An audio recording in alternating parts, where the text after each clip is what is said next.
Alrighty, start with tzedakah for Mashiach.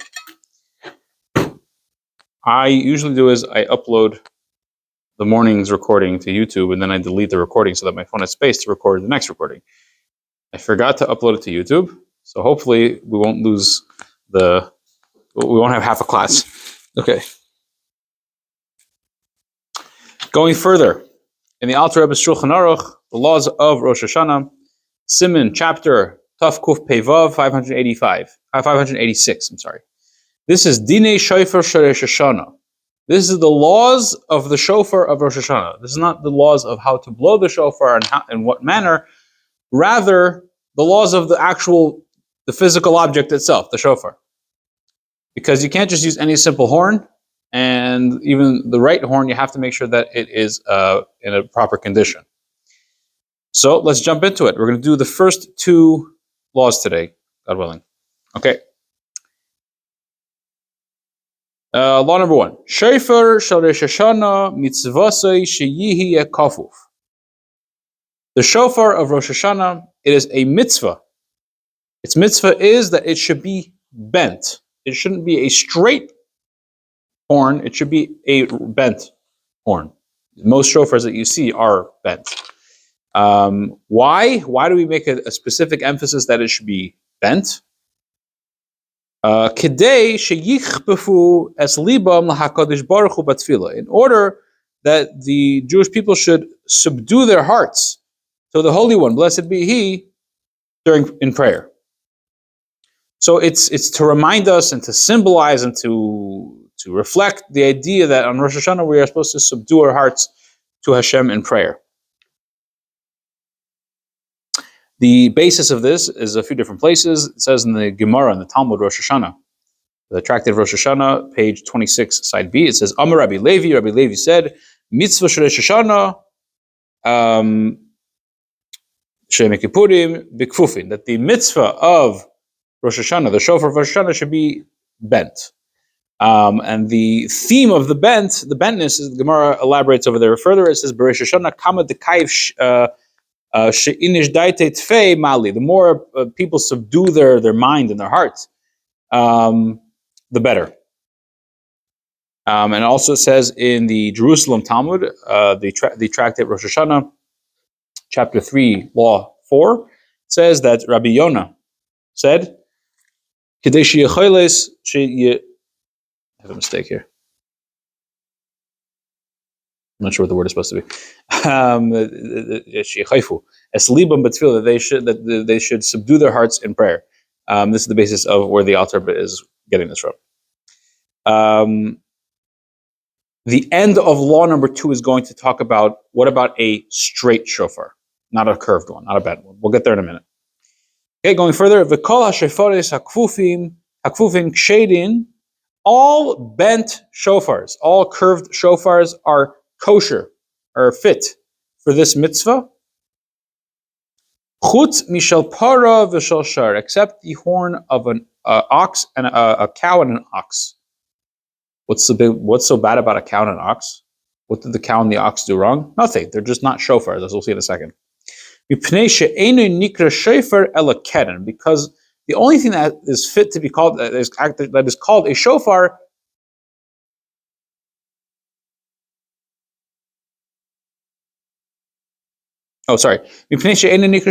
because these horns, the horns of an ox and a cow, they are not called shofar, they are called keren. It's a different type of horn. Okay? The word keren literally means horn. We'll see what shofar means in a moment. The Rebbe brings a verse to support this idea. And so too is the law regarding the horns of most wild animals, that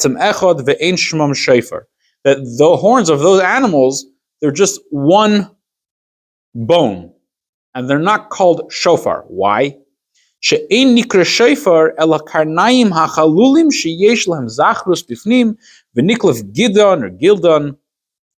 Min hazachrus, because the only horns that are called shofar are the ones that there's a bone, the horn, and inside is essentially hollow by its very biology, but there's marrow inside. It's a different thing. It's not bone. It's not bone material, it's marrow.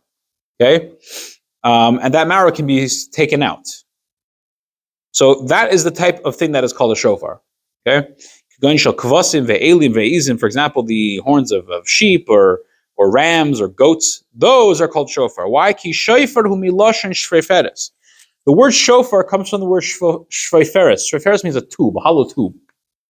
Okay? So a kosher shofar is a horn of an animal that is, again, essentially hollow. It's practically not hollow when it comes off the animal. It's a bone with marrow inside it, but it's two distinct things. You can take the marrow out. Okay. Whereas, as he says in a second, but the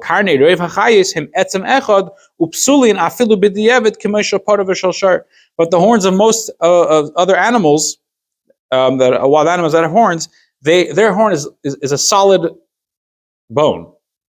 There's no inside. There is an inside. It's full of bone. If you would want to make that hollow, you'd have to drill a hole in it, drill a space in a cavity, and it is disqualified, is invalid for use of shofar on Rosh Hashanah, even after the fact.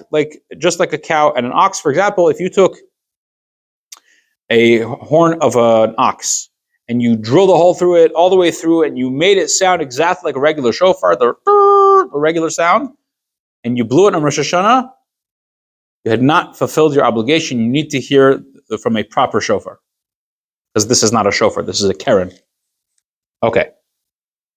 Law number 2.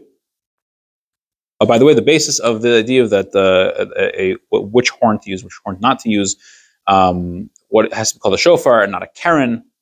This is based on the opinions of the Tosfos, Ramban, and the Ran, more or less. Law number 2. Umitzvah min hamuvchar. Now, okay, so there are a number of animals that have a kosher shofar horn. Right? We mentioned a few: rams, goats, sheep. Which one is there a particular preference to one of them? Says the Alter Rebbe, yes, there is. It's the choicest way to do the mitzvah by blowing the shofar of a ram specifically. Not a goat, not a sheep, or anything else. Why? Why a ram? That it should be remembered for us, the binding of Isaac. Where there was a ram involved in the story. That Abraham was going to sacrifice Isaac on the mountain, and Hashem told him to stop. And instead, Abraham found a ram and sacrificed the ram instead.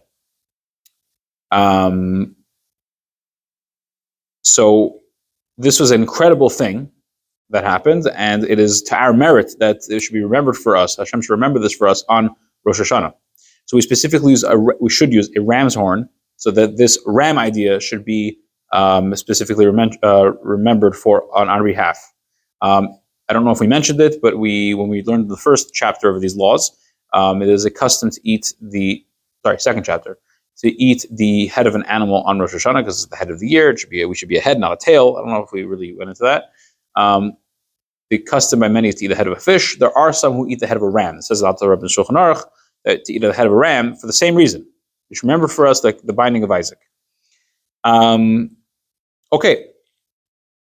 In fact, I'll just read to you the basis of this. The source for this is from the Gemara, from the Talmud Rosh Hashanah, page 16, side 1. It says, Amar Rabbi Abahu said, Lama taken b'shofar shel ayil. Why do we blow the shofar of a ram? Amar HaKadosh Baruch Hu, because Hashem says, Tiku lefonai b'shofar shel ayil, blow before me in the shofar of a ram, kedei she'ezker lochem akedas Yitzchak ben Avram, in order that I will remember for you the binding of Isaac, the son of Abraham.